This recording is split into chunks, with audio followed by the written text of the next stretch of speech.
du comment faire, là, on va pouvoir, la simulation va être utilisée pour évaluer cette partie-là, donc la partie bleu clair. En, on pourra être à cet étage-là de la pyramide de Miller grâce à différentes méthodes de simulation qui vous seront détaillées un petit peu plus tard. La simulation, elle va aussi permettre de respecter les principes, alors qui sont détaillés par Arden comme étant avec l'acronyme FAIR, qui permettent, disons, d'optimiser et de rendre efficace un enseignement en s'appuyant sur les principes de Competence-Based Medical Education. La simulation, elle va permettre donc d'assurer un feedback, puisqu'on l'a dit, il y aura à un moment un débriefing, donc il y aura cette notion de feedback qui favorise les apprentissages. Bien sûr, elle fait appel à l'activité, ça favorise aussi l'ancrage des connaissances, l'ancrage des compétences et l'acquisition. Donc forcément, la simulation, ça fait appel à une mise en activité de l'apprenant. L'individualisation, dans la plupart des situations de simulation, on va avoir une approche assez individuelle, même si c'est au sein d'un groupe, l'individu va quand même être identifié, il va y avoir des temps spécifiques à l'individu. Et puis la pertinence, si on est sur la simulation, va rendre très, très directement, en fait, l'apprenant va comprendre très rapidement la pertinence de ce qu'il est en train d'apprendre, puisqu'il va être dans une situation qui correspond à sa profession. Donc, il va tout de suite comprendre la pertinence.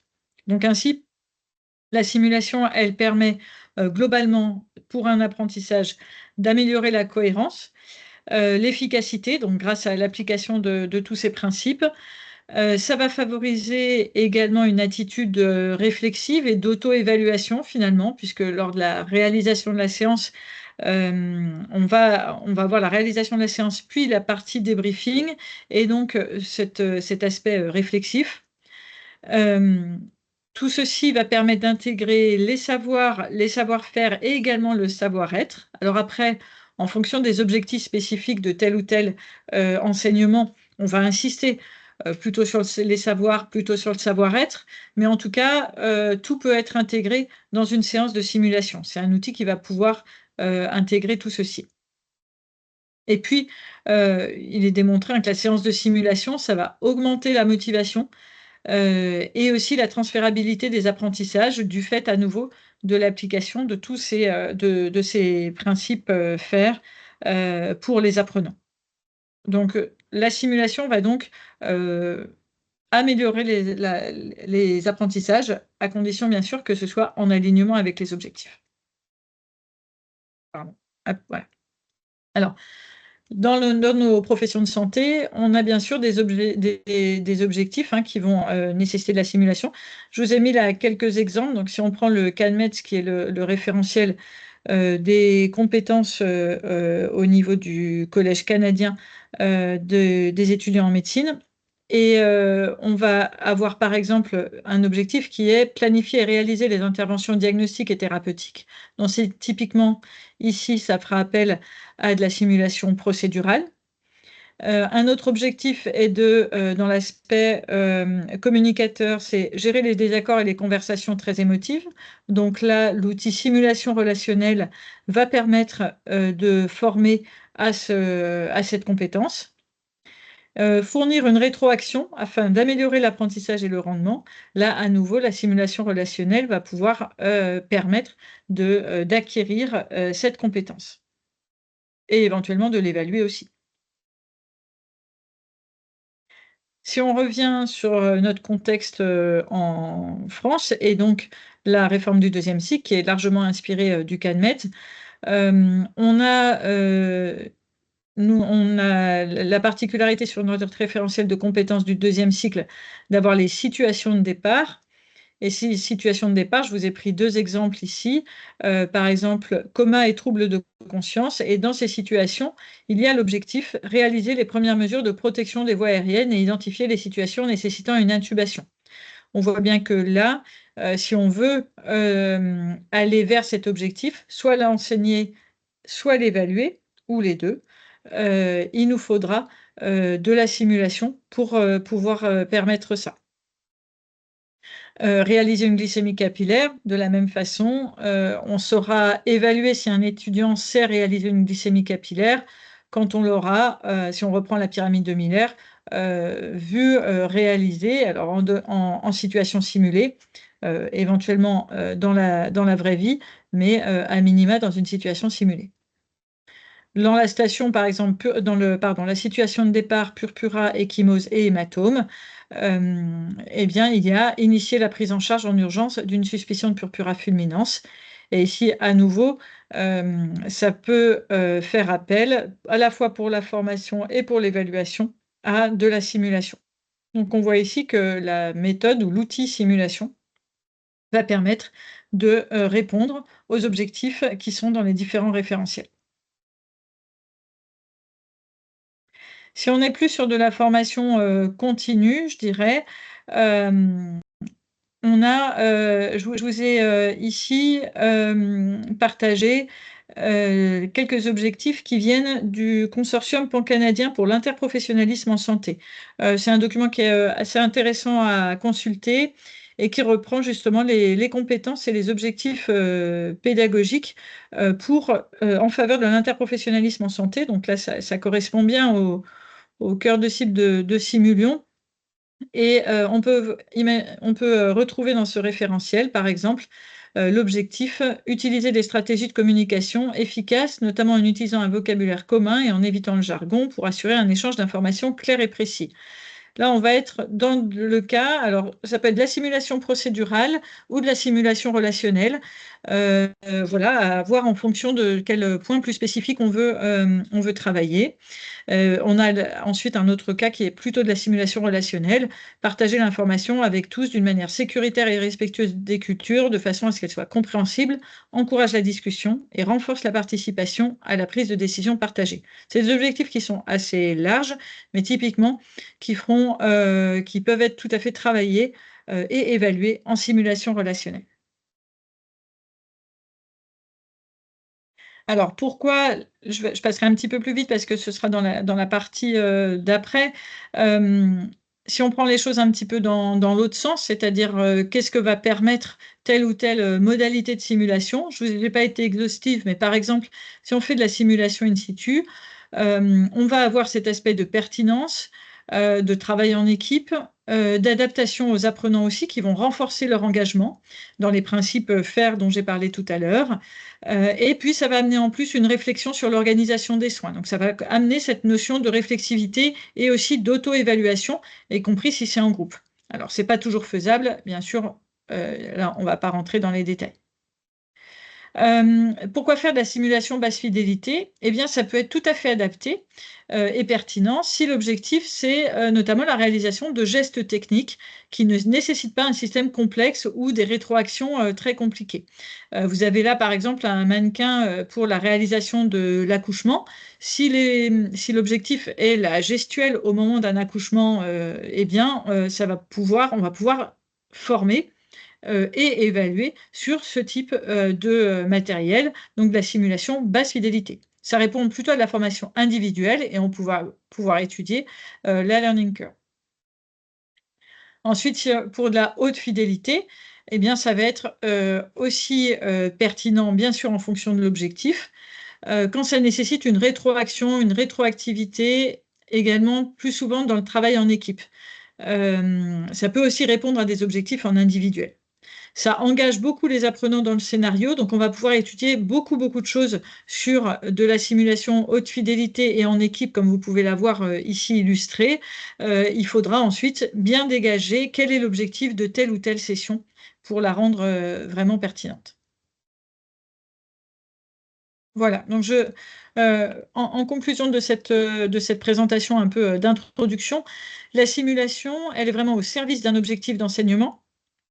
Elle et donc pour avoir, le bon outil, disons, en fonction de l'objectif, il faut avoir une bonne vision de tout ce qui peut exister, de toutes les modalités qu'on peut avoir. Je vous ai pas parlé là de la réalité virtuelle ou de choses comme ça, mais il y a encore voilà, comme je le disais, j'étais pas exhaustive.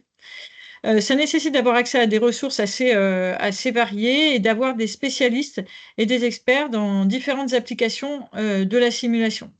Donc tout ça, c'est des choses que Simulion peut apporter, avec notamment le matériel, la connaissance des différents outils qu'on peut avoir sur le site, les expertises pédagogiques aussi qu'on partage, sur lesquelles on échange entre les différentes formations de santé, et puis les expertises aussi techniques. Voilà, c'était l'objectif donc de cette présentation, les différents points sur la simulation et à quoi ça pourrait servir. Voilà, j'ai terminé. Je ne sais pas si Marion, tu fais la transition. Merci beaucoup, Marion. Je vais laisser Marc, du coup, animer la session questions. Peut-être voir, en fonction des retours. N'hésitez pas si vous avez des questions sur le chat.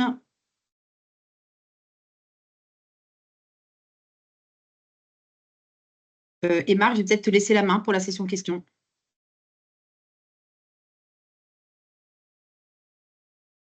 On avait dit des questions à la fin, non? C'était ça, à la fin de toutes les présentations, peut-être? Sinon, on peut faire plutôt ça. enchaîner. À Arnaud et à Marc. Voilà. OK. Et ben à ce moment-là, on va enchaîner et puis on fera un temps de questions avant. N'hésitez pas, hein, du coup, à implémenter effectivement les questions sur le chat. On les relèvera à la fin. Pas de souci, Marc. Et puis, du coup, merci beaucoup, Marion, hein, du coup, pour cette présentation très intéressante qui donne vraiment effectivement les tenants et les aboutissants de la simulation, les modalités d'évaluation. Je pense qu'il y aura de matière à échanger. Et je vais du coup laisser la place à Arnaud Barras qui va nous parler effectivement des applications pratiques et notamment la vision paramédicale très intéressante et tout à fait complémentaire en fait de la vision médicale. Donc merci beaucoup Arnaud d'avoir accepté cette présentation. D'accord, merci Marion. Merci Marion aussi avant pour cet exposé très complet dont je vais reprendre certains éléments. Donc, je voulais vous parler un petit peu des applications pratiques. Hein. Alors, plus sur le champ de la formation paramédicale, puisque ça fait une quinzaine d'années qu'on l'emploie aussi dans la formation paramédicale, mais pas partout, et je vous expliquerai pourquoi. En tout cas, aujourd'hui, les applications pratiques, en fait, si on pouvait un petit peu les regrouper, premièrement, déjà, elles servent à la formation et à l'apprentissage des professionnels de santé, alors aussi bien en formation initiale qu'en formation continue, soit pour un enseignement plutôt sur les praxis, les pratiques, la simulation procédurale, c'est-à-dire on va enseigner des gestes techniques, soit des compétences non techniques, comme l'a évoqué Marion, pour tout ce qui va être la communication, les aspects de leadership, de travail en équipe, de prise de décision, ce qu'on a globalement beaucoup emprunté à l'aéronautique. Le deuxième champ possible, c'est de plus en plus, c'est tout ce qui va être l'évaluation des compétences, hein, avec notamment des aspects de certification ou de validation des acquis. On a de plus en plus de curriculums de formation qui utilisent en fait la simulation pour être validés. Marc vous en parlera pour les échos, c'est nous pour les infirmiers depuis très longtemps, on a certains aspects de pratiques simulées qui valident des unités d'enseignement. Et puis dans le milieu professionnel, il y a notamment chez les secteurs de la santé, chez les sapeurs-pompiers, qui valident et certifient en fait l'exercice médical ou paramédical des sapeurs-pompiers via la simulation. On a tout ce qui est l'aspect sécurité des patients et gestion des risques, hein, puisque par rapport à la prévention des erreurs médicales, la simulation a permis de recréer les situations ou la situation qui a mené à un accident pour comprendre toutes les erreurs à un niveau systémique. Il y a aussi, on le voit de plus en plus se développer, d'ailleurs, c'est Lyon Sud, je crois, qui l'emploie, c'est de développer. La simulation va servir à développer et tester des nouveaux dispositifs ou tester des locaux, puisque je crois que Lyon Sud va essayer par rapport à son bloc opératoire. Et puis voilà, ça permet de tester l'ergonomie et l'usage de nouveaux instruments, hein. C'est un bon outil pour évaluer la fiabilité de ces locaux, de ces matériels. Bien évidemment, c'est utilisé également pour tout ce qui est de la recherche en pédagogie médicale et autres. Et puis, depuis très longtemps, c'est aussi la simulation est une forme de simulation pour la sensibilisation du grand public, hein, dans tout ce qui va être le secours à personne et autres. Depuis très longtemps, on utilise une forme de simulation.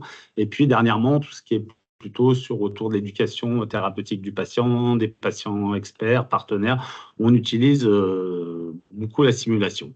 En tout cas, depuis une quinzaine d'années, moi, il y a deux pans très importants sur la simulation. C'est quand même un outil pédagogique qui est au service du raisonnement clinique, d'une part, et puis surtout un outil pour travailler en équipe, un outil pour la pluriprofessionnalité. Voilà, si on devait voir, sans être trop exhaustif, un petit peu les différentes applications pratiques de la simulation. Ensuite, ce que j'aime bien, c'est cette typologie en fait, de la simulation qui commence à être un peu vieille, qui est de 2010, qui est de jeter charrette, mais finalement, elle reprend bien un petit peu quel type d'outils de simulation pour quelles applications pratiques. Alors, Marion en a bien parlé dans son exposé, mais effectivement, ce qu'on aimait bien, c'est de voir que une simulation écrite, une histoire de cas, un scénario, c'est déjà une simulation. Et effectivement, dans nos différents curriculums de formation, qu'ils soient médical ou paramédical, on a toujours utilisé le cas concret, c'est une forme de simulation parce qu'il permet une interaction avec le formateur. Puis on va avoir des modèles tridimensionnels, donc effectivement, c'est ce qui va nous permettre le maintien de base ou alors des pièces anatomiques pour travailler la voie veineuse, pour travailler plutôt le procédural. Pareil, eux, ils avaient défini tout ce qui est simulateur sur écran aussi, donc ça va être tout l'aspect effectivement de la simulation par rapport au logiciel vidéo, la réalité virtuelle et maintenant l'intelligence artificielle qui se développe énormément. Les patients standardisés, donc c'est le patient réel, puisque dans certains pays anglo-saxons, ils utilisent des vrais patients, mais en Suisse aussi, donc le patient réel ou alors simulé et tout ce qui est de jeu de rôle. Les simulateurs de fidélité intermédiaire qu'on voit moins, et c'était des mannequins programmés par ordinateur mais qui n'étaient pas entièrement interactifs, et donc le simulateur haute fidélité avec les mannequins de haute fidélité. Alors moi, le terme haute fidélité, je le bannis un peu parce que je pense que ça a été une source d'erreur pour nous tous début des années 2010, quand on a commencé la simulation. Et je pense, comme Pellaccia en parle, il parle plutôt de maintien de haute technologie que je préfère, puisque la simulation haute fidélité ou la simulation pleine échelle peut très bien se réaliser en fait avec un acteur et pas besoin d'un mannequin. Et je pense que cette différence est importante parce que c'est pas le mannequin, j'y reviendrai, qui fait la formation ou la simulation.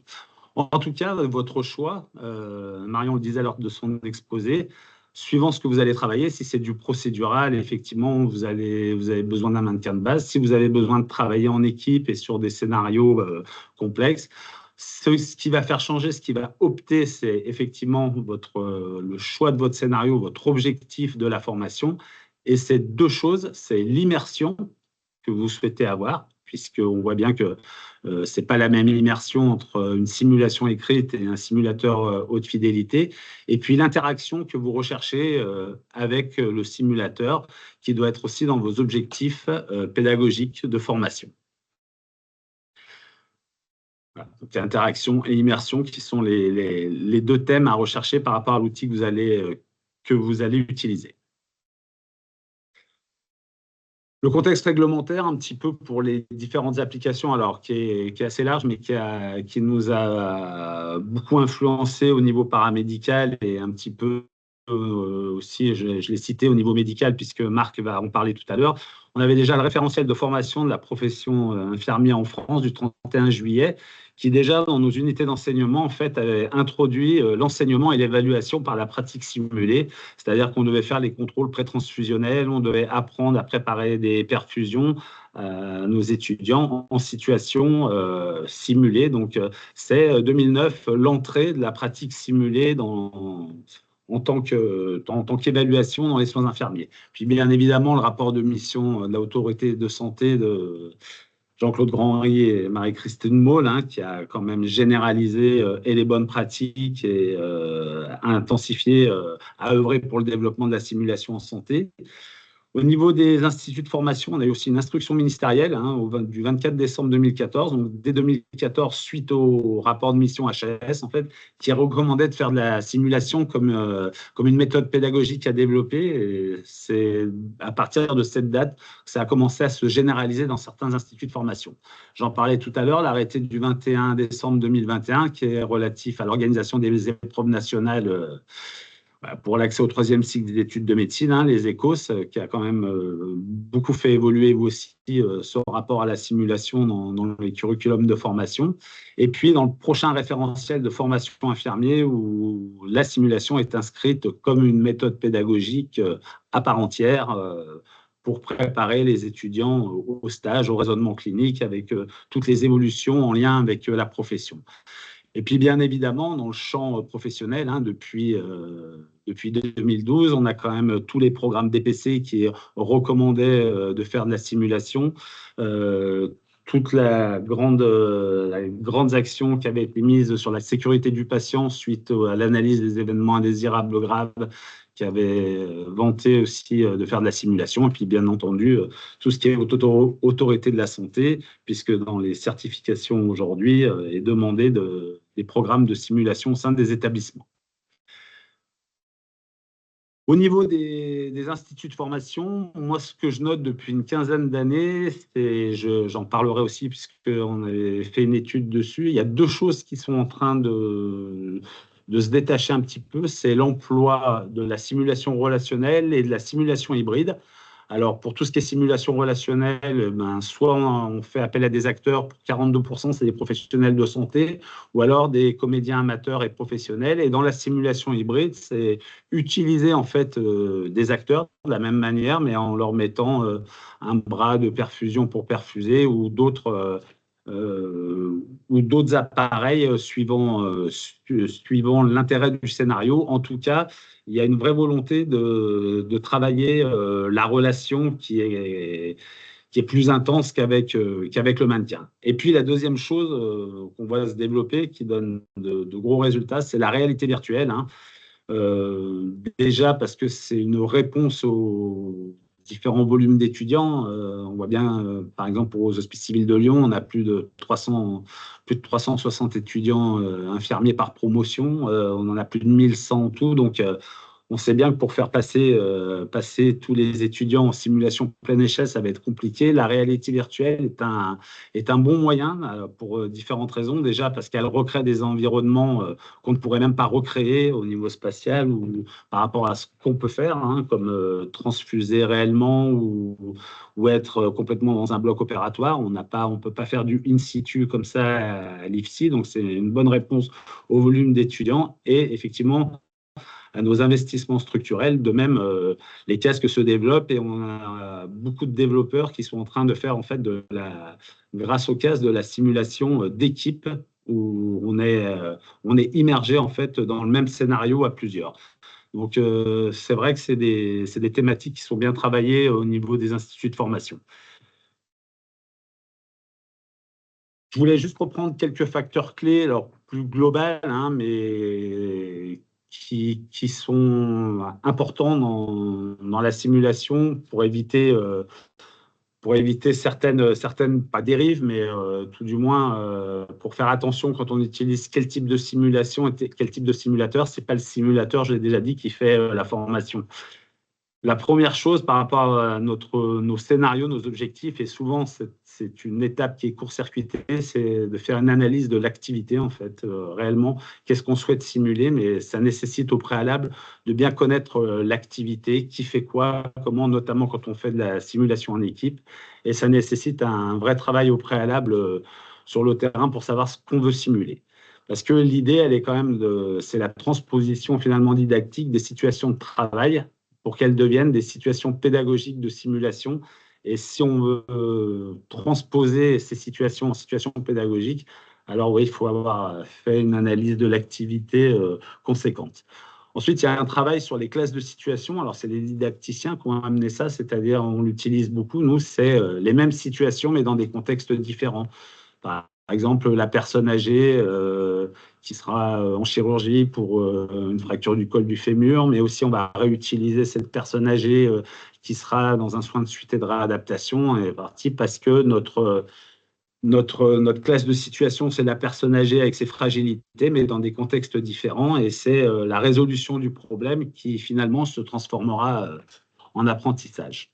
L'autre dimension très importante, c'est plutôt dans la simulation, c'est pas tant rechercher finalement la fidélité du simulateur ou la fidélité de l'environnement, c'est la fidélité en fait psychologique de la situation de travail. C'est-à-dire qu'il faut qu'on ait les mêmes mécanismes cognitifs qu'en situation de travail, soit en alerte au moment de la séance de simulation. Dans les mêmes choses, en ce qui marche, en fait, c'est aussi ce qui a été décrit dans la littérature par Bédard et Freinet, qui sont des Canadiens, c'est aussi l'authenticité du contexte d'apprentissage. Il faut que le contexte d'apprentissage qu'on propose soit très proche du contexte réel en situation, et avec le soutien cognitif qui, bien évidemment, sera pendant le débriefing. Ensuite, chose très importante, c'est la similitude de la situation entre une situation simulée et une situation réelle. Elle doit être reconnue par l'apprenant et non par le formateur. Et c'est souvent une dérive. Alors ça, je vous laisserai, il y a un papier de, effectivement, Thierry Pellaccia et Morgane Jaffrelot qui ont écrit là-dessus, qui est assez intéressant parce que il montre bien que souvent, c'est le formateur en fait qui va travailler à la fidélité, à la similitude de la situation, mais finalement, elle ne représente rien pour l'apprenant. Et c'est plutôt, on passe beaucoup de temps parfois à recréer une situation fidèle, réelle, mais c'est pas ça qui va faire la formation pour l'apprenant, et c'est plus qu'elle soit reconnue par l'apprenant et non par le formateur. Et c'est pour ça que parfois on n'a pas besoin d'une débauche énorme de moyens pour dès l'instant où le scénario est bien ficelé. Et puis ensuite, chose à savoir, j'ai eu la chance, moi, de travailler un petit peu sur l'université sur des méthodes plus qualitatives de compréhension, et notamment par tout ce qui était le mécanisme, en fait, de l'analogie cognitive, qui permettait vraiment un transfert des apprentissages entre la situation source qui vivait en simulation, et la situation qui vivait en simulation, et la situation réelle qu'ils rencontraient au niveau des soins après, puisqu'il y avait certains facteurs cognitifs qui s'activaient. Voilà, c'était juste quelques facteurs pour rappeler au niveau de la simulation ce qui pouvait fonctionner. Voilà, juste pour faire un dernier focus avant de te laisser la parole, Marc, c'était en 2023, j'étais aussi au comité.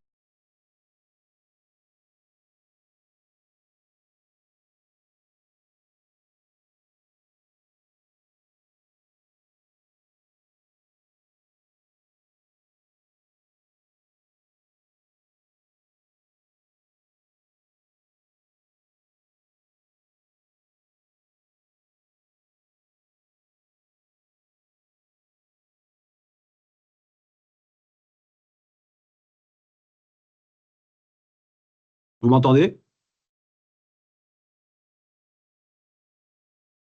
Oui. Oui, c'est bon. Désolé, j'ai été coupé.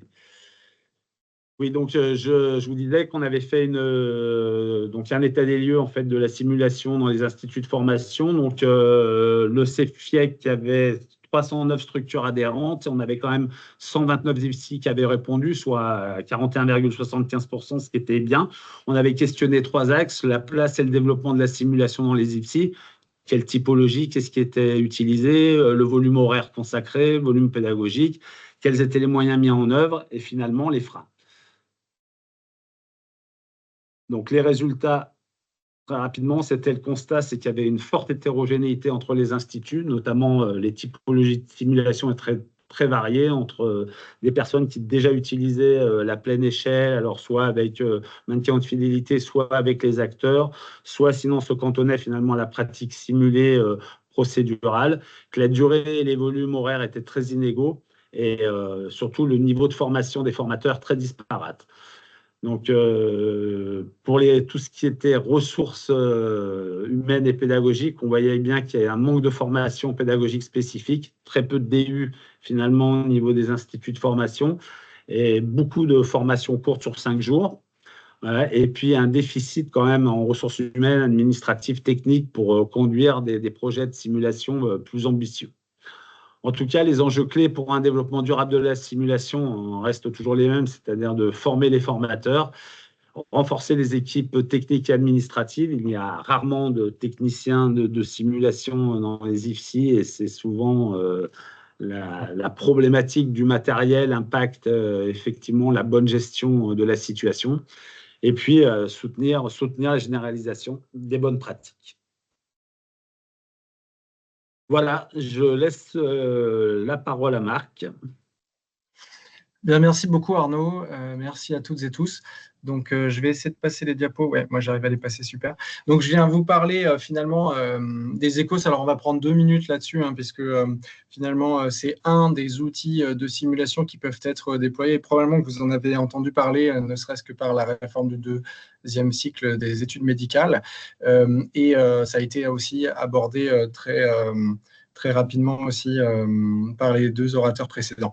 Donc, l'objectif de la réforme du deuxième cycle des études médicales, c'est de transformer de plus en plus les enseignements et donc les apprentissages vers des domaines de compétences, c'est-à-dire que les connaissances, c'est une chose, l'application des connaissances en compétences, c'en est une autre, et c'est ça l'objectif. Or, il existe effectivement, les ECOS sont des examens cliniques objectifs et structurés, donc en anglais c'est OSCE, hein, Objective Structure Clinical Examination, et donc ça a pour objectif finalement de permettre d'évaluer de façon standardisée des performances ou des compétences de professionnels en devenir ou de professionnels déjà en poste. Et donc, il s'agit finalement de définir des stations de de petites simulations très standardisées, donc elles ne sont pas globales, hein. Ce n'est pas comme la simulation pleine échelle où on va définir vraiment un scénario qui va durer dans le temps. Là, ça dure très peu de temps, c'est très précis et on évalue un domaine de compétences très spécifiquement pour une station. Alors, ça a été décliné en plusieurs situations de départ, dans des fiches, etc. En pratique, hein, puisque je présente ça de façon très succincte, en pratique, finalement, les étudiants vont se retrouver dans une situation où ils sont face à une porte qui, en général, est fermée, sur laquelle il existe une vignette clinique, qu'ils vont pouvoir regarder au moment où on donne le top départ, puisque le temps est une contrainte. Ils ont à peine 7-8 minutes, hein, en fonction de la façon dont c'est organisé. Mais au niveau national, par exemple, c'est 8 minutes.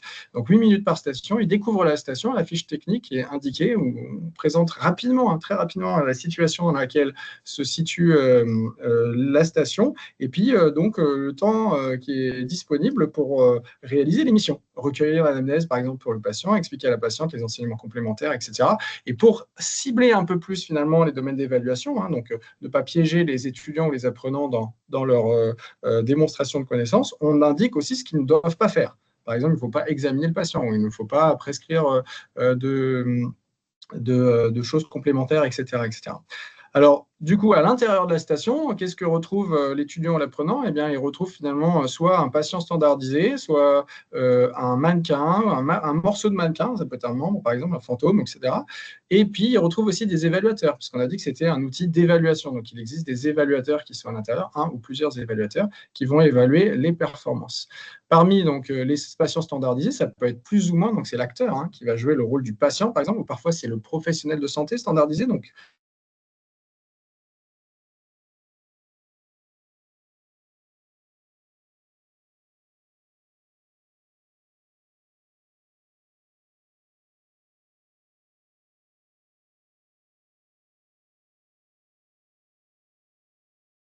donc, pardon, c'est les aléas du direct, je pense. Donc, j'espère que vous m'entendez. Ça a été déconnecté. Je reprends donc rapidement. Donc, le patient standardisé qui va être du coup directement donc, dans un rôle de patient ou éventuellement de professionnel de santé, pourquoi pas de famille, donc d'accompagnants par exemple de patients. Et donc, ils peuvent jouer différents rôles avec parfois, vous voyez, des maquilleurs professionnels qui viennent vraiment réaliser la situation de façon assez réaliste, comme on peut le voir parfois dans des services d'urgence ou dans des services d'hospitalisation classiques.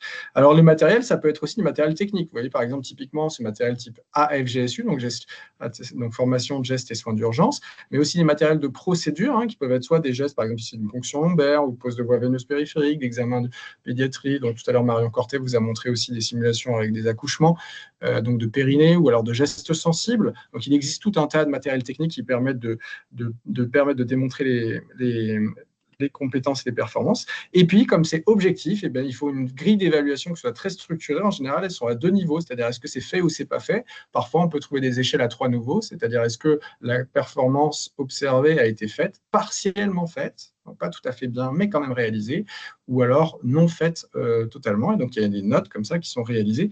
Et donc, j'allais dire que l'évaluateur pourrait presque être changeable, puisque les grilles sont très, très spécifiques et très précises. Et donc, la grille d'évaluation, par contre, elle intègre aussi maintenant de plus en plus des données un peu plus subjectives, comme par exemple des aptitudes qui sont plus difficiles à coter en mode fait, non fait, puisque l'aptitude à écouter, sur 7 ou 8 minutes, ça peut être une note plutôt un peu globale, et donc il peut y avoir des échelles de Likert avec plusieurs points qui sont accordés à l'apprenant ou l'étudiant pendant son évaluation. Donc en gros, très rapidement, donc, la structuration des échos, c'est donc des étudiants qui sont répartis dans différentes stations, qui vont tourner dans ces différentes stations. On leur demande de se débarrasser d'un certain nombre d'outils, par exemple leur téléphone, etc., surtout si on est dans un mode d'évaluation donc sommative.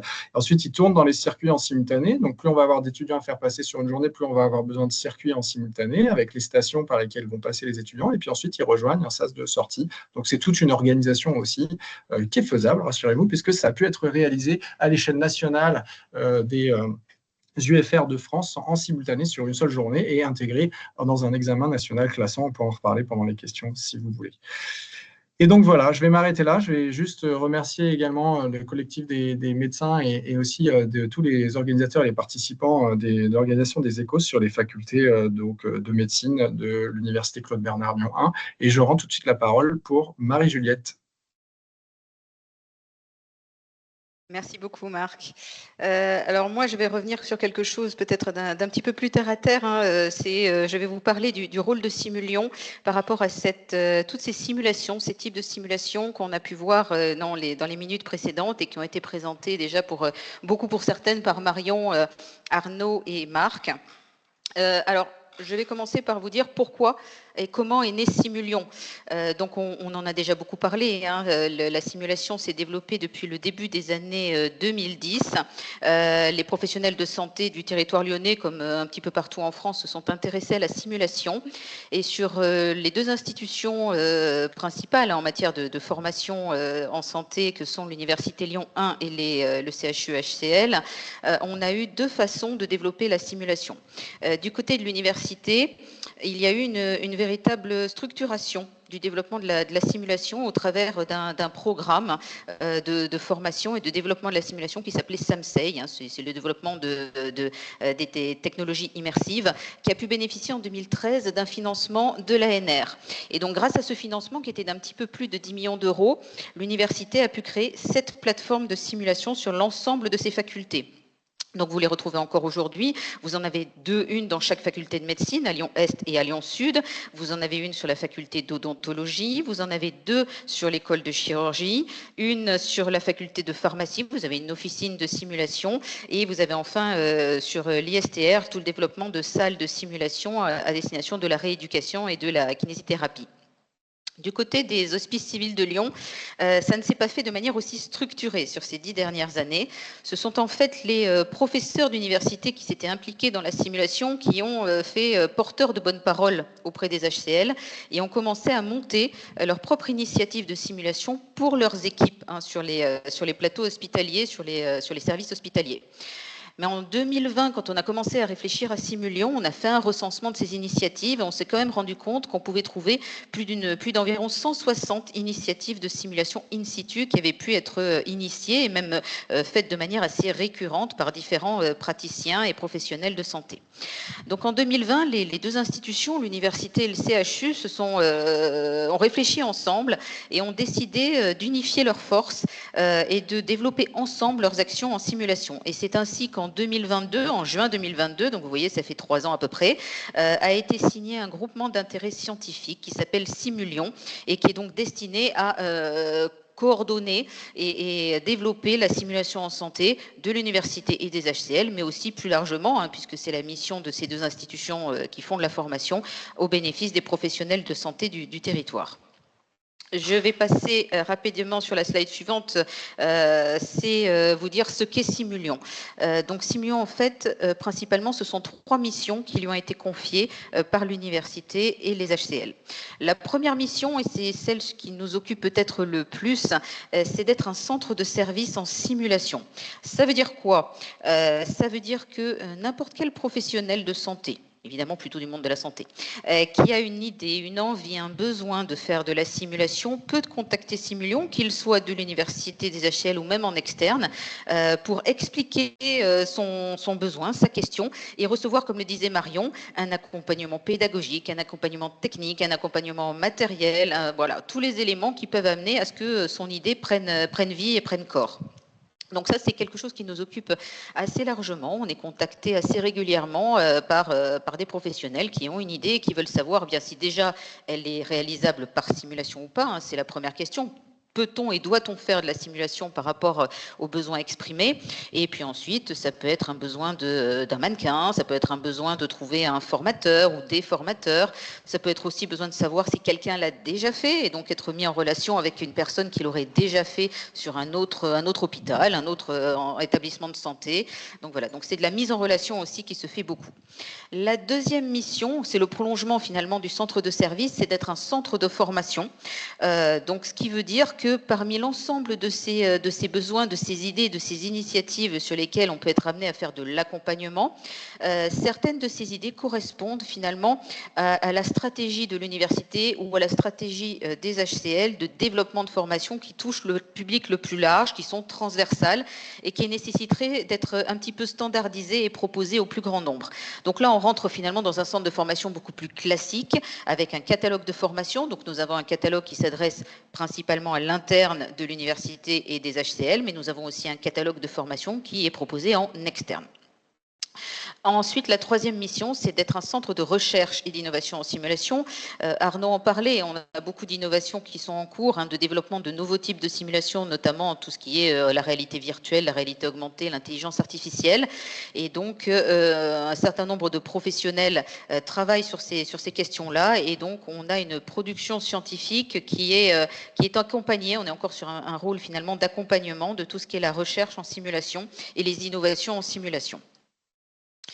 Très rapidement, ça vous intéresse peut-être assez peu, mais l'idée c'était de vous montrer que nos instances de gouvernance de Simulion ont été constituées de manière très collaborative entre nos deux institutions fondatrices, donc je répète l'université et les HCL.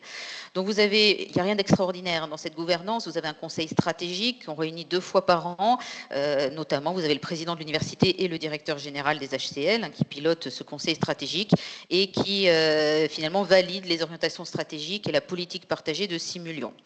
Vous avez aussi tous les doyens de santé qui sont présents, le président de la CME des HCL. Donc, vous voyez, on est dans quelque chose de très collaboratif au niveau des directions générales des deux institutions.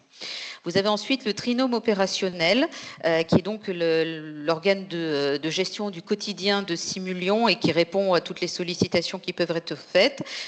Donc, dans ce trinôme opérationnel, vous avez un référent médical, le professeur Thomas Rimley, qui n'a pas pu être présent aujourd'hui. Vous avez un référent paramédical, Ghislaine Godillère, qui est cadre supérieur de santé, qui est parmi nous et qui travaille au GHE, et vous avez moi-même pour la partie administrative. Nous avons un organe consultatif qui est le comité scientifique. Donc vous aviez 3 représentants au tout début de la séance. Vous avez Marc Lillo ici qui est président du comité scientifique, Marion Corté qui est responsable de la commission pédagogique, et nous n'avons plus Marion Douplat qui était représentante de la commission recherche et innovation. Mais donc ce comité scientifique se réunit plusieurs fois par an pour travailler sur l'élaboration du projet pédagogique et scientifique de Simulion et puis son suivi et son application.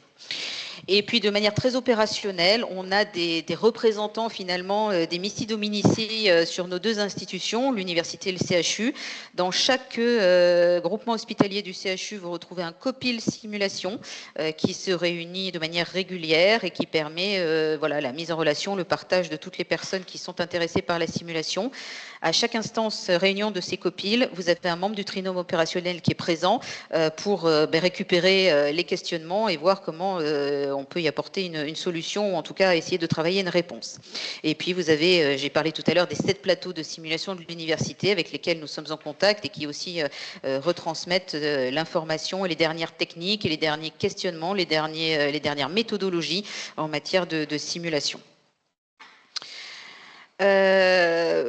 Pour vous parler rapidement et pour ensuite qu'on ait un petit peu de temps pour les questions-réponses des forces et particularités de Simulon, vous voyez qu'on en recense à peu près 6, mais il pourrait y en avoir d'autres, mais en tout cas c'est les 6 principales. La première, c'est que si vous connaissez d'autres centres de simulation en France, on est un petit peu particulier chez Simulion, et je pense que c'est aussi le résultat de l'histoire dont je parlais tout à l'heure depuis le début des années 2000, c'est que nous n'avons pas un centre de simulation unique.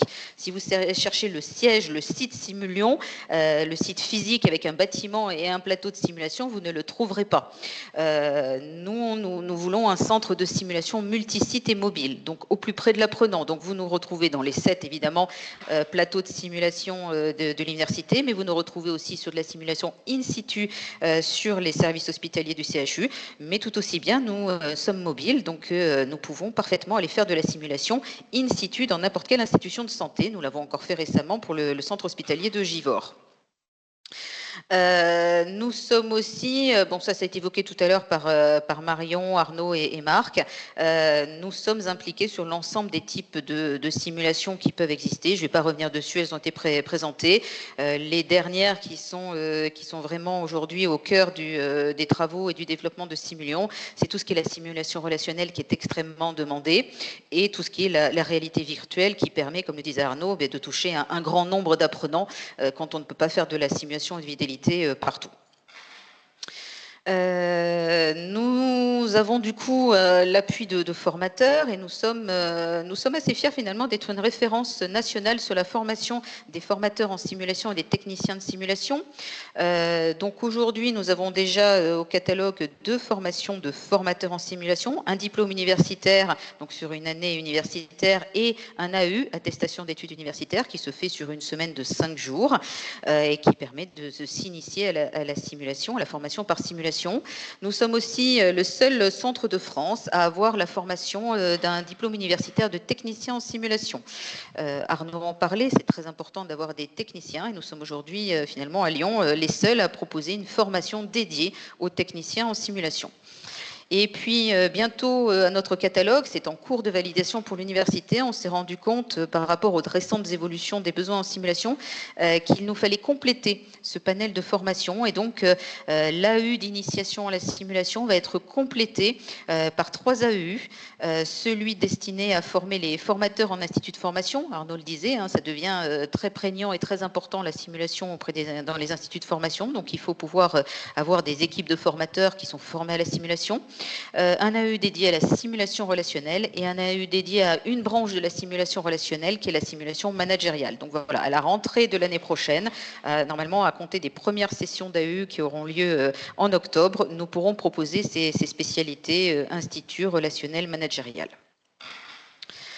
L'activité, je passe très rapidement, l'activité de Simulion a été garantie par un label qualité qui nous est propre, c'est-à-dire que nous avons créer notre propre label qualité et toutes nos actions, qu'elles soient de pédagogie ou de recherche, nous cherchons à ce qu'elles répondent à ces exigences de qualité. Alors, là encore, on a repris des éléments qui existent déjà, c'est-à-dire que dans notre label qualité, on a repris les éléments forts du label Calliope notamment, hein, puisque l'université comme les HCL sont labellisés Calliope, mais nous les avons complétés, ces éléments, des aspects spécifiques à la simulation, que ce soit dans les domaines de pouvoir justifier la simulation comme outil pédagogique adapté, de pouvoir avoir un responsable de formation qui est formé en simulation. On vient de parler des formations de formateurs. On cherche à ce que nos responsables de formation, pas forcément l'équipe pédagogique en entier, mais au moins le responsable de formation soit formé à la simulation et de pouvoir identifier le bon type de simulation, identifier les bons outils. Enfin voilà. Donc on s'est doté de notre propre label pour essayer de garantir la qualité de ce que nous proposons, y compris sur le centre de service et pouvoir ensuite, c'est quelque chose que nous allons lancer prochainement, essayer d'obtenir une labellisation par la HAS du centre Simulion. Le Simulion, c'est aussi, par rapport à un recensement que nous avons pu faire, le premier producteur scientifique sur la simulation en France. Nous avons recensé de très nombreuses publications et nous ne sommes pas encore dans l'exhaustivité. Donc, plus de 58 publications et plus de 150 communications depuis 2013. On est à plus d'une trentaine, 35 environ, mémoires et thèses publiées, avec l'aide des travaux sur la simulation. Et puis, on a des participations à l'organisation de congrès ou journées d'intérêt scientifique et pédagogique, sachant que Simulion en fait maintenant elle-même. Alors, on a une journée de Simulion qui a lieu chaque année, et puis on a les webinaires comme nous l'avons aujourd'hui. Et puis, nous accompagnons un certain nombre d'innovations qui améliorent tout ce qui est la prise en charge médicale. Marc vient d'en parler, l'implication dans les écoles, je ne reviens pas dessus. Le travail autour de tous les outils de simulation numérique qui peuvent exister ou qui peuvent être à créer également. On crée des liens aussi avec les plateformes innovation des HCL. Je pense à Station H sur ce qui est la robotique, sur lesquelles la simulation peut aussi être un apport. Je pense aussi à tout ce qui est l'impression 3D avec Colab 3D. Voilà, donc on crée aussi des liens avec les plateformes d'innovation pour pouvoir proposer et créer des nouveaux outils de simulation. Et puis, on a pu accompagner aussi des outils d'aide cognitive, comme par exemple, pour ceux qui le connaissent, l'application Max, développée par Medae, qui est un outil personnalisé et personnalisable d'aide cognitive, notamment en matière d'urgence et de réanimation, de soins critiques. Simulion a pu développer un certain nombre d'expertises académiques qui sont reconnues aussi bien en France et à l'étranger. Donc en 2022, lors de la création de Simulion, on avait la chance d'accueillir et d'organiser le congrès de la Sofrasims, donc c'est la Société française de simulation. Nous avons accompagné et aidé l'Office du tourisme cette année à gagner l'organisation du congrès de l'association européenne de simulation, qui est le Sésame, et qui aura lieu à Lyon en juin prochain, et dans lequel Simulion sera impliqué pour l'organisation d'un certain nombre d'ateliers. Des membres de l'équipe Simulion sont régulièrement sollicités pour aller aider dans d'autres pays à développer la simulation, monter des centres de simulation, faire de la formation de formateurs. Donc, à titre d'exemple, on a pu aller en Turquie, en Guinée, au Gabon, au Qatar, à Djibouti, encore en mois de novembre. Donc, voilà, on a une expertise reconnue et qui nous permet d'aller non seulement aider à la simulation sur le territoire lyonnais, mais en dehors du territoire lyonnais. Et puis, on a été impliqué aussi lors de l'inauguration de l'Académie de l'OMS qui a eu lieu en décembre, puisque c'est le responsable technique de Simulion notamment et des membres de Simulion qui ont participé et organisé une démonstration de simulation qui a été faite à l'Académie en présence du président de la République. Donc pour conclure et qu'on puisse passer à la question-réponse, vous l'avez bien compris, la première mission de Simulion, c'est d'être la hotline simulation de l'université et des HL, mais même en dehors de nos deux institutions. Donc vous avez une idée, une question, vous avez besoin d'aide, vous voulez être mis en relation, savoir ce qui s'est déjà fait, avoir une idée de scénario, enfin voilà, toute question que vous pouvez avoir sur la simulation, vous n'hésitez pas, vous contactez le Trinôme. Donc je suis l'une des portes d'entrée, mais si vous avez, vous avez aussi le site internet, vous avez la page LinkedIn, vous pouvez nous envoyer évidemment un message via la page LinkedIn, donc vous n'hésitez pas, vous nous contactez, on essaiera de vous aider à ce que votre idée se réalise. Marc, je te laisse la parole pour les questions-réponses. Ou Marion, peut-être d'abord un petit mot de conclusion.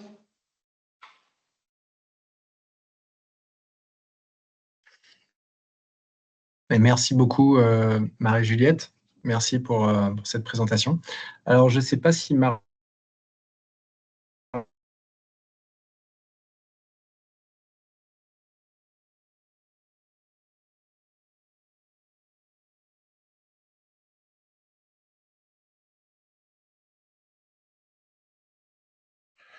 Ok, désolé pour ce petit problème technique, c'est la deuxième fois que ça dysfonctionne. C'est peut-être du coup une remarque aussi, c'est que la simulation avec le numérique, ça apporte des intérêts, mais aussi parfois des difficultés au niveau de la connexion. En tout cas, du coup, Marion, je ne sais pas si tu es encore avec nous.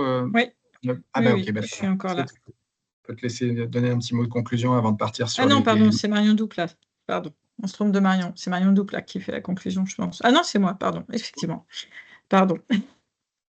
On a montré là l'intérêt donc de la simulation dans nos différentes formations en profession de santé, que ce soit en initiale et continue, et du coup en regard ce qui a pu être monté dans Simulion, l'offre qui est proposée pour essayer de répondre aux différents besoins de formation dans nos professions de santé. Voilà, ça n'appelle qu'à se développer et à être utilisé par l'ensemble de la communauté soignante et par les formateurs notamment. Voilà.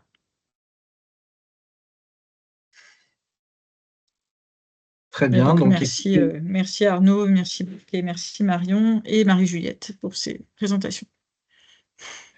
merci à tous. Merci à tous aussi d'avoir suivi ce webinaire. Donc, maintenant, on a place pour les questions, pour des échanges, et aussi, vous voyez sur la diapositive donc le QR code. On vous invite à flasher ce QR code pour répondre à quelques questions.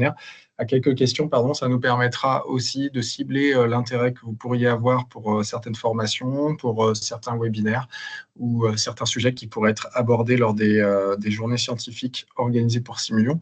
Donc, si vous avez des questions ou des commentaires, des remarques, n'hésitez pas à les taper directement dans le chat pour qu'on puisse les lire et puis que je puisse les faire remonter. Si ça ne fonctionne pas très bien, j'ai laissé aussi un numéro de téléphone portable sur lequel vous pouvez laisser des messages, puisque certains parmi vous sont peut-être extérieurs à nos institutions et on les en remercie d'avoir participé à cette formation, et donc peut-être qu'ils ont un accès limité à Teams, et dans ce cas-là, n'hésitez pas à utiliser le téléphone. Et puis, sinon, en attendant les premières questions, eh bien, moi, je vais en poser une peut-être à l'ensemble de nos trois intervenants. Ce serait, mais aujourd'hui, la certification des établissements de santé, des services, des professionnels, vous voyez, on va loin, pourquoi pas des instituts de formation, quelle va être la place de la simulation dans ce développement? Est-ce qu'on a une idée un peu de la manière dont nos gouvernances, mais aussi nos ministères, vont finalement s'appuyer sur l'outil simulation pour permettre une augmentation qualitative requise pour les compétences? Donc, peut-être on peut faire par ordre, ce serait Marion en premier, puis ensuite Arnaud, puis Marie-Juliette. Si vous êtes d'accord, on attend les questions sur le chat en attendant.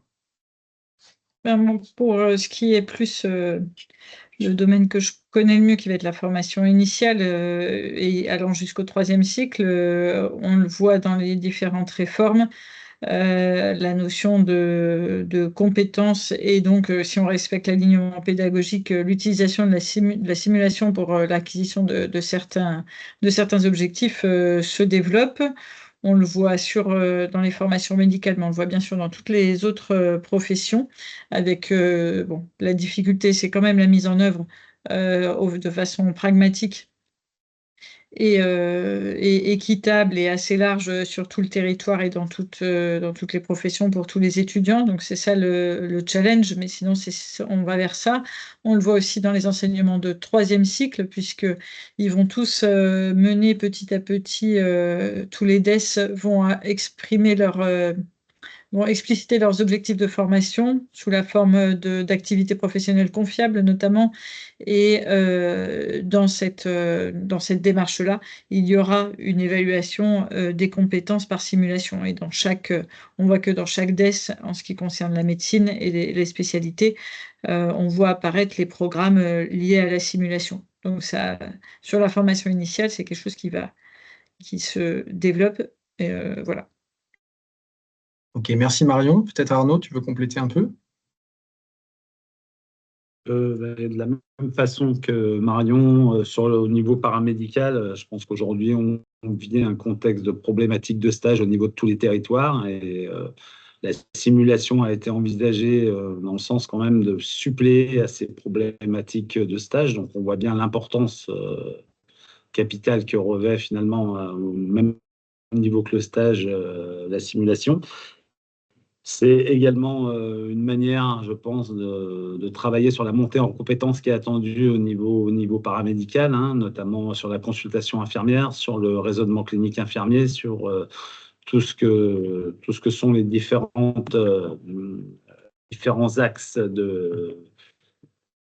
progression du métier dans le nouveau référentiel. Et puis, on voit bien aussi qu'au-delà de nos curriculums de formation, aujourd'hui, c'est l'évaluation des centres de simulation, d'ailleurs, qui eux aussi doivent être certifiés pour savoir si effectivement si on se conforme aux bonnes pratiques de simulation. Donc oui, ça va aller crescendo à mon avis là, et puis l'HAS qui quand même sur la certification des établissements de santé évalue les programmes de simulation au sein des différents services.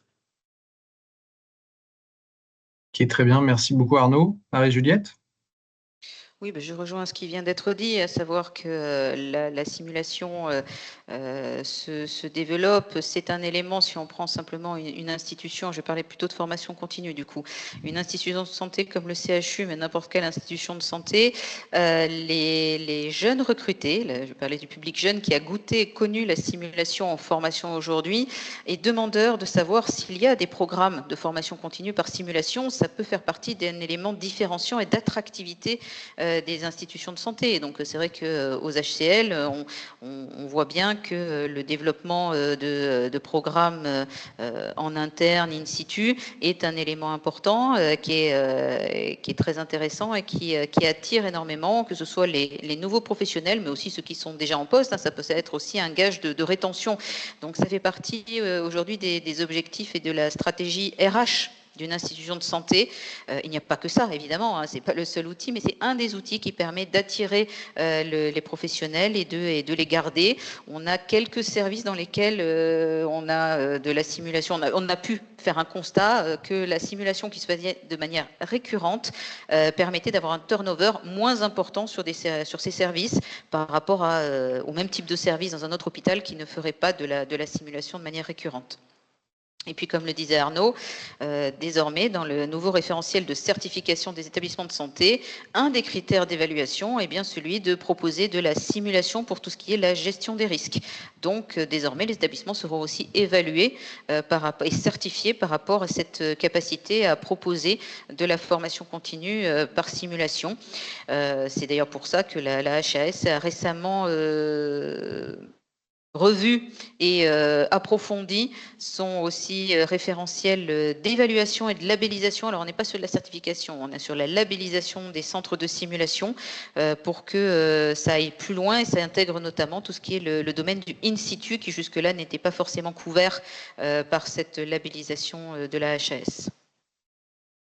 Ok, super. Donc ça, c'est très intéressant. Hein. Donc j'ai entendu le développement des compétences et la formation initiale, avec de plus en plus finalement de modalités d'évaluation aussi des compétences et donc la simulation pour les formations donc initiales, médicales ou paramédicales, les difficultés d'accès au stage aussi hein, qui ont été dites et donc qui rappellent le fait que la simulation peut être un modèle pour aider à monter en compétences sans forcément avoir la problématique de la pénurie de l'accès directement aux patients et donc de faciliter le compagnonnage avant même la potentialisation lorsqu'on est en situation d'environnement professionnel, donc avec patient. Et puis aussi la question du sens, hein, si j'ai bien entendu, c'est-à-dire finalement le fait de construire des équipes de professionnels et où la simulation est aussi un outil qui est en faveur, surtout dans un contexte où les objectifs de renfort de la certification et donc des hautes autorités de santé, par exemple, qui appuient fortement sur la réalisation d'outils de simulation comme modalité de validation, enfin nécessaire en tout cas pour la validation de la certification. Alors j'avais d'autres questions aussi finalement, c'est que plutôt d'abord une petite remarque en plus, c'est que finalement la simulation c'est bien, on le voit souvent comme étant un outil pour acquérir des connaissances, mais peut-être qu'on peut aussi parler de la simulation comme étant un outil pour maintenir les compétences dans un premier temps, et puis aussi pour tester des organisations. Le système de gestion des risques et puis d'appréhension de gestion des risques, donc avec de la sécurité de niveau 1, c'est-à-dire se dire, mais finalement, ça n'a pas très bien fonctionné, on a eu des problèmes, donc on va les pallier, on va corriger les problèmes, et puis on va réaliser de la simulation basée sur des RMM ou sur des événements qui se sont passés. Ça, c'est quelque chose qui est assez simple, mais c'est déjà a posteriori, c'est déjà trop tard. On dit jamais la simulation, jamais la première fois sur le patient, mais finalement corriger le tir d'erreurs qui se sont passées en vrai, des erreurs, par exemple, en santé, hein, Et les travailler en simulation, c'est déjà peut-être aussi, quelque part, c'est nécessaire, mais c'est peut-être aussi un peu trop tard. Donc, il y a la safety niveau 2, donc la sécurité de niveau 2, où on dit là, on va tester les organisations avant même de les développer. Donc, ça peut être typiquement, on va construire une nouvelle unité, on va tester en simulation ergonomique, on va modifier nos protocoles, on va les tester en simulation auparavant, on va avoir des procédures à haut risque au niveau, par exemple, chirurgical, au niveau technique, on va le tester en simulation avant de le réaliser pour la première fois sur le patient. Donc, vous voyez, ça, c'est aussi des modalités de simulation qui peuvent se développer de plus en plus et pour lesquelles l'utilisation des outils va être importante. Et donc là, la question que j'avais envie de poser aussi aux 3 orateurs, parce que pour l'instant, je n'ai pas vu de questions sur le chat ni par téléphone, c'est mais les outils, du coup, alors on voit qu'il y a des outils qui sont très sophistiqués, qui peuvent coûter cher, et puis d'autres où il y en a très peu. Hein. J'ai vu à un moment donné, finalement, qu'on pouvait aussi utiliser un calepin et puis noter des choses directement. Comment on s'adapte un peu? Est-ce qu'il faut forcément un budget pour commencer la simulation? Ou est-ce que finalement, c'est dépendant d'autres choses? Qu'est-ce que vous en pensez? Donc, pareil, la parole est un peu libre hein, pour vous 3. Je vous laisse y répondre si vous êtes d'accord. Il me semble, si je peux commencer, le point commun, c'est qu'il faut quand même des ressources humaines. Quand même, il n'y a pas beaucoup de simulations qu'on peut faire. Alors, il y a des stratégies hein, pour limiter, pour optimiser, mais globalement, au-delà du matériel, qui effectivement, on peut trouver à nouveau en fonction des objectifs, en fonction de ce qu'on voudra faire, on peut trouver des façons de faire sans forcément d'énormes moyens techniques, mais ce qui est sûr, c'est qu'il faut quand même des formateurs, qu'on soit sur du relationnel, du haute technicité, voilà, ou les écos, ou enfin voilà, qu'on fasse de l'évaluation ou après, probablement qu'on pourrait développer des systèmes pour l'évaluation d'intelligence artificielle ou de choses comme ça qui pourraient évaluer. Hein. Il y a probablement des développements possibles, mais les notions de faire avec l'individualisation, le feedback, tout ça, ça demande quand même pas mal de ressources humaines. Donc moi, je dirais ça. Et après, voilà, le matériel, tout peut, enfin, les choses peuvent se discuter, quoi. Ouais. Ok. Par contre, je vais devoir. Effectivement, pardon. Oui, effectivement, c'est comme le dit Marion, le nerf de la guerre, c'est quand même effectivement d'avoir des ressources humaines et d'avoir aussi des ressources humaines formées. On parlait tout à l'heure des formations de formateurs. Il ne faut pas forcément que tout le monde soit formé à la simulation hein, parmi tous ceux enfin l'équipe pédagogique d'une formation, mais il faut au moins qu'il y ait 1 à 2 personnes qui sachent faire de la simulation. C'est une technique particulière. On n'en a pas parlé aujourd'hui hein, sur la technique de la simulation, mais c'est une façon d'aborder une séance qui est assez particulière, notamment sur la partie briefing et debriefing, le côté psychologique, et donc il faut qu'il y ait quelqu'un qui sache faire absolument. Donc ça aussi, c'est un investissement. Puisque les formations aujourd'hui, hein, elles sont principalement côté université, il faut investir à la fois dans la formation de formateurs et puis ensuite il faut dégager du temps pour ceux qui veulent bien, pour l'équipe pédagogique qui va mener une session de simulation. Ça s'organise, mais et c'est parfois du coût caché, mais ça reste un coût pour une institution. C'est-à-dire que quand on veut développer, quand on disait tout à l'heure en formation continue au CHU de la simulation, parce qu'on va être certifié là-dessus, c'est un engagement financier aussi, parce que les professionnels qui font de la simulation, pendant ce temps-là, ils ne sont pas en présence des patients ou dans la gestion de leur service, ou voilà, quelle que soit leur mission. Et donc c'est un engagement financier aussi, hein, même s'il est peut-être un peu plus caché de la part d'une institution de santé. Mais c'est le premier engagement, il est là. La ressource humaine formée, ou en tout cas la ressource humaine qui a du temps et de la disponibilité pour faire de la formation par simulation. Oui, c'est ça. Merci beaucoup, Marie-Juliette. C'est vrai que c'est important de préciser que finalement, on ne s'improvise pas formateur en simulation par la volonté. C'est important, l'enthousiasme, hein, la volonté, etc. Mais il y a aussi des formations qui existent. Alors, Simulion est un organisme qui propose avec l'université donc des diplômes universitaires, des attestations universitaires. Mais évidemment, les formations universitaires, il en existe aussi dans beaucoup d'autres universités. Et donc, le plus important, c'est le contenu et l'apprentissage, et puis après, le fait d'entretenir ses connaissances et ses compétences de formateur en simulation. Ok, très bien. Là, je vois, il y a une question. Merci beaucoup, Solène. Oui, juste avant la question, Marc, je voulais Oui, revenir sur la formation, c'est l'élément indispensable. Voilà, et on avait un mnémotechnique qu'on utilisait beaucoup, c'est le BOME, voilà, B-O-M-E, pour c'est quoi mes besoins, c'est quoi mes objectifs de formation, quels moyens je mets et comment j'évalue. Et finalement, déjà, quand j'arrive à répondre à ces 4 questions, voilà, je vois un petit peu ce dont j'ai besoin. Je n'ai pas besoin d'un mannequin pour apprendre à prendre une tension. Voilà. c'est vrai, merci beaucoup Arnaud. Et d'ailleurs, je rebondis sur ce que tu dis. J'aime bien la dernière lettre parce que souvent, c'est celle qu'on oublie un peu, J'oublie, ouais. dans le sens où tout le monde se satisfait d'avoir mis en place les besoins, les objectifs et les moyens, et lit sur les visages la satisfaction des participants qui sont contents qu'on ait pu dépenser du temps et de l'attention à eux et à leurs connaissances. Mais finalement, ça n'est peut-être pas suffisant dans le sens où l'outil peut être perfectionné encore et donc des besoins d'outils d'évaluation objectif de la qualité des formations et le retentissement sur les apprentissages, c'est très important aussi. Alors du coup, j'ai une question en ligne. Merci beaucoup Solène d'avoir proposé cette question. Donc la question c'est, est-ce que vous avez sollicité des représentants des usagers ou des représentants d'associations pour vous aider à monter des programmes de simulation? Est-ce que du coup Marie-Juliette ou Arnaud, vous voulez répondre? Je crois que malheureusement Marion Corté a dû nous quitter pour partir vers d'autres réunions impératives, mais si vous avez la possibilité de donner deux, trois infos, ça serait à vous. Alors, je l'ai fait Alors, dans un autre établissement, du coup, où effectivement, j'avais sollicité la représentante des usagers pour l'inclure dans le débriefing en tant qu'experte technique sur un problème voilà, de dommages causés à un patient. Et ça apportait un vrai plus sur le débriefing. Elle avait participé à l'élaboration du scénario à partir d'ailleurs d'un événement qui était arrivé. Et la plus-value était surtout sur son regard à partager, notamment avec des étudiants en formation initiale sur ce qu'était la notion de dommage et quel était finalement le représentant des usagers aujourd'hui. Ouais, super. Marion, je vois que tu es encore oui, avec nous, c'est je merveilleux. vais Tu veux peut-être devoir. commenter un peu sur ce question? Oui, Pardon, sur Marion. cette. Non, non, mais pas de souci sur cette question-là, mais et après, je vais devoir vous laisser, effectivement.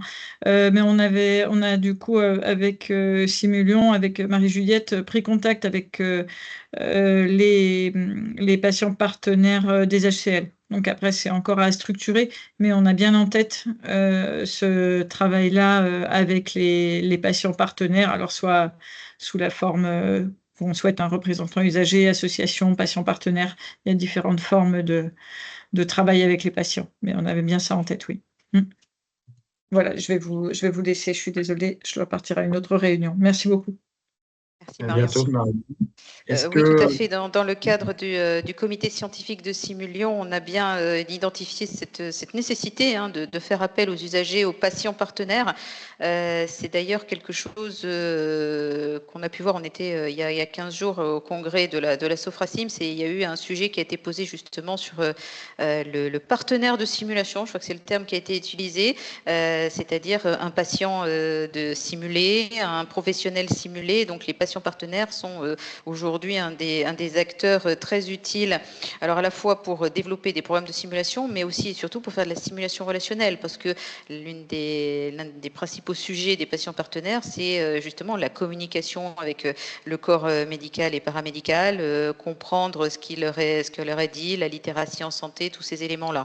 Donc c'est un des sujets dont s'est emparé le comité scientifique de Simulion. J'en profite pour dire que ce comité scientifique, il a monté des groupes projets pour réfléchir à certains sujets. Et un des groupes projets concerne justement l'implication des patients partenaires dans les programmes de simulation, dans le développement de la simulation. Donc, si certains d'entre vous pensent pouvoir apporter des choses à ce groupe projet qui n'est pas du tout fermé, il est ouvert au plus large, de pouvoir travailler avec nous, vous n'hésitez pas, vous prenez contact avec nous et puis on vous intégrera dans ce groupe de réflexion. Voilà, l'objectif de ce groupe, c'est bien de dire le patient, l'usager d'un établissement de santé a des choses à dire, a des choses à apporter dans la formation, dans les formations par simulation, que ce soit sur les sujets à traiter ou sur la façon d'aborder ces sujets-là ou même en tant que formateur dans les séances de simulation. Merci Marie-Juliette. Mais oui, c'est vrai qu'on aime bien se considérer dans l'alliance thérapeutique que il y a une alliance, donc il y a plusieurs personnes qui s'allient, et donc il faut évidemment prendre en considération chacun des membres de l'alliance, donc d'un côté les patients, de l'autre côté les soignants, et donc ça fait sens effectivement d'intégrer l'expérience patient, l'expérience association directement dans la considération de la formation pour être au plus sain de la relation d'alliance thérapeutique, par exemple. Et donc, dans un peu la même lignée, j'allais dire, même si ce n'est pas du tout comparable, les organismes de formation en simulation doivent aussi, finalement, s'intéresser aux problématiques de terrain que rencontrent les différents services pour pouvoir proposer des formations qui sont pertinentes. Vous avez entendu l'acronyme FAIR, qui a été répété à plusieurs reprises. Et donc, dans le FAIR, le R, c'est la relevance, c'est-à-dire la pertinence. Et donc, finalement, ça signifie que il faudrait que les formations qui sont proposées en simulation correspondent à des besoins ressentis par les professionnels de santé qui veulent s'améliorer, mais aussi des besoins institutionnels qui peuvent être identifiés, ou des besoins nationaux, si jamais il y avait des priorités aussi à donner avec donc une guidance un peu de nos instances ministérielles. Donc tout ça pour vous dire que n'attendons pas d'avoir des objectifs fixés par des gouvernances, mais définissons aussi entre nous, au plus proche de nos besoins, de nos terrains, de nos patients, de nos activités, quels sont nos besoins en termes de formation pour la simulation, pour améliorer encore nos performances, nos compétences d'équipe, notre dynamique d'équipe. Vous avez entendu la formation aussi courte sur la simulation relationnelle et managériale. Donc tout ça, ça peut aller aussi dans des objectifs de construction d'équipe pour, in fine, aboutir à une amélioration encore des performances. Donc, du coup, des soins. Alors, je vois qu'il y a une autre question qui est arrivée, donc c'est probablement Solène aussi qui la pose. Peut-être utiliser des EIG ou erreurs les plus fréquentes pour orienter une formation par simulation. Ben oui, je pense que c'est ça. C'est ce que je disais un peu en guise de synthèse, de remarque et puis un peu d'ouverture, c'est que, en effet, les erreurs qui ont été déclarées, les événements indésirables graves, tout ça, ce sont finalement des opportunités d'apprentissage et d'amélioration de nos pratiques dont il faut se saisir, évidemment. Il y a des outils qui existent pour la déclaration des événements indésirables dans le but justement de proposer des réflexions systématiques et exhaustives des sources de l'erreur et du coup pouvoir y pallier efficacement, mais aussi pouvoir diffuser.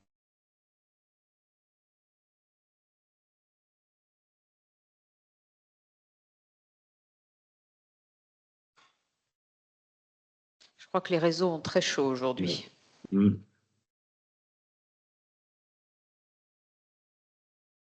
Décidément.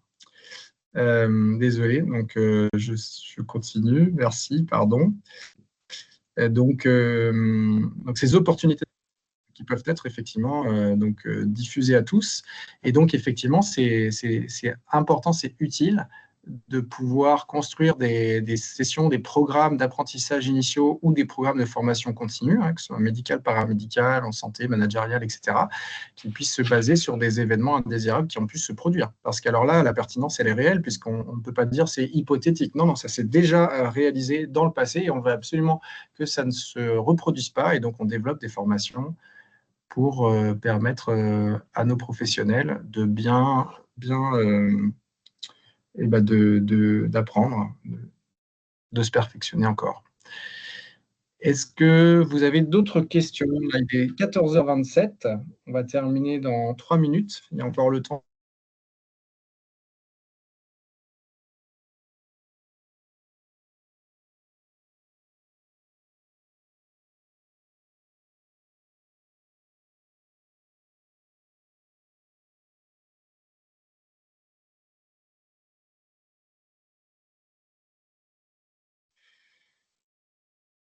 Arnaud, Marie-Juliette, je ne sais pas si vous avez un petit mot de conclusion à transmettre.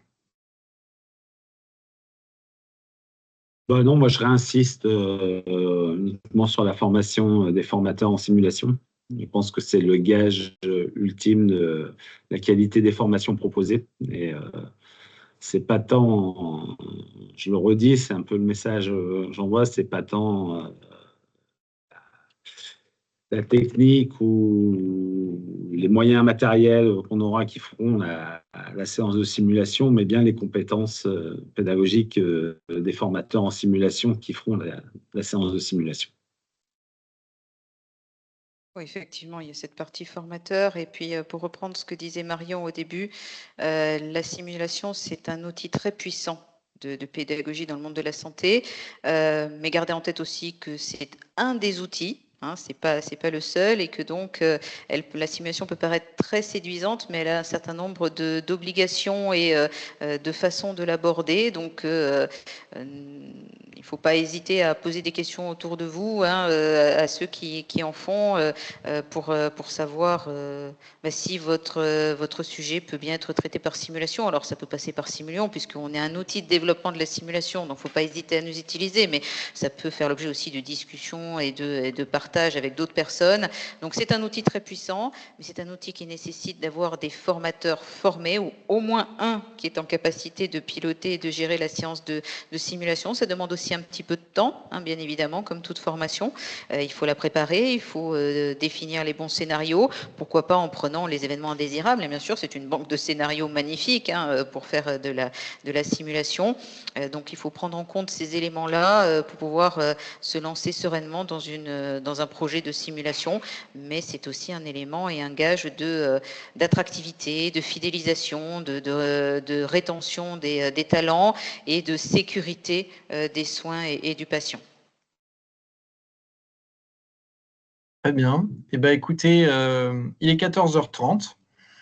À l'instant, on vous souhaite à tous et toutes un très bel été. Merci encore pour votre participation. Merci aussi pour vos réponses au questionnaire avec le lien en ligne. Et puis, on vous reverra très certainement, on l'espère en tout cas, pour un prochain webinaire à la rentrée universitaire prochaine et probablement aussi pour d'autres manifestations, type journée scientifique organisée avec l'aide et par Simulion.